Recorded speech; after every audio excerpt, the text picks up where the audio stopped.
sun kwace don uban mutum shi shege ne ya taɓa gidan man don uban babansa.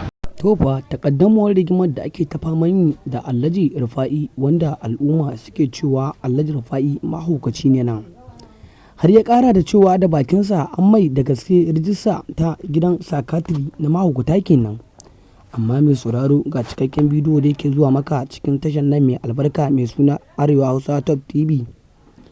To mai sauraro sai ka kara gyara zama domin jin shirye-shiryenmu na yau. Kuma muna ƙara tunatar da kai da karka manta da danna mana alamar subscribing sannan kuma ka danna mana ƙararrawar sanarwa domin da haka ne za ka rinka samun sababbin shirye-shiryenmu da zaran mun ɗora. To ga cikakken bidiyo da da Abis Fulani ya fito ya faffaɗi maganganu game da Alhaji Rufa'i da cewa mahaukaci ne cikakke na ƙwarai ma kuwa.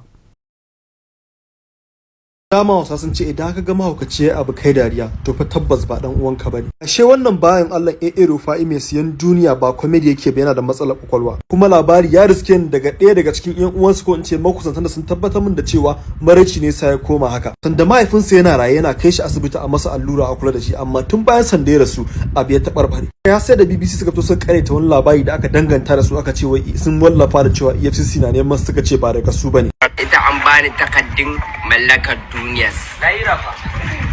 Aka ce kuma ka sai da duniya.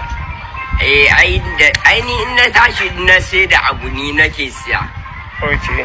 Yanzu fi sabilillahi idan dan uwanka ne ko kuma wanda ka sai ne na jininka zaka ji daɗi ana yi masa dariya iya wannan abu. Kuma wannan AA Rufa'in ma an ce yana da ilimin shi ko lokacin da suna makaranta ba ma ya zuwa makaranta akan lokaci saboda kullun sai babansa ya je an masa wannan allura ko mene tukunne yake zuwa makaranta. Maraici ne sai ya fada wannan halayya. A'udhu billahi minash shaitanir rajim. Bismillahir rahmanir rahim. Rabbi shrahli sadri wa yassir li amri wa hlul 'uqdatam min lisani yafqahu qawli. Amadayina kana ka san da cewa wannan mutumin da ilimin shi duk inda ka zagaya a social media yanzu zaka na gani a maimakon a dinga yawo da shi ana content da shi ana ƙara tagayyara shi. Ƴan uwansu ko kuma su masu yin content da shi din domin likes da follows din su zo su same shi su buɗe account fans din shi ko in ce masoyin shi domin ya tara fans a tattara masa abin da za a tattara a je a kai shi asibiti. Wannan shawara ce amma bana tare da cewa yaɗa shin da ake a social media iya wannan shirman ana masa dariya wai abu ne na jin daɗi. Wallahi ni ma da farko dariya nake idan yana faɗan bangaren amma daga baya da rasan da cewa lura ce wallahi gaba ɗaya jiki na yi sanyi. Allah ba shi lafiya Allah. Kai wa kenan? Kai wa kenan? Ni Rufa'i Biligan in mutum shege ne ya taɓa. Wallahi na sa an harbe shi kowa ne.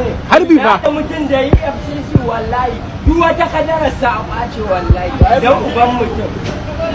Ga ta bakin Abis Fulani ya fito ya faffaɗi maganganu game da wannan bawan Allah mai suna Alhaji AA Rufa'i kenan. To ni ma dai barin ƙara da ta bakina dan Allah da al'umma haɗu a cigaba da wannan mutum to Allah ya yi lafiya sai an jima.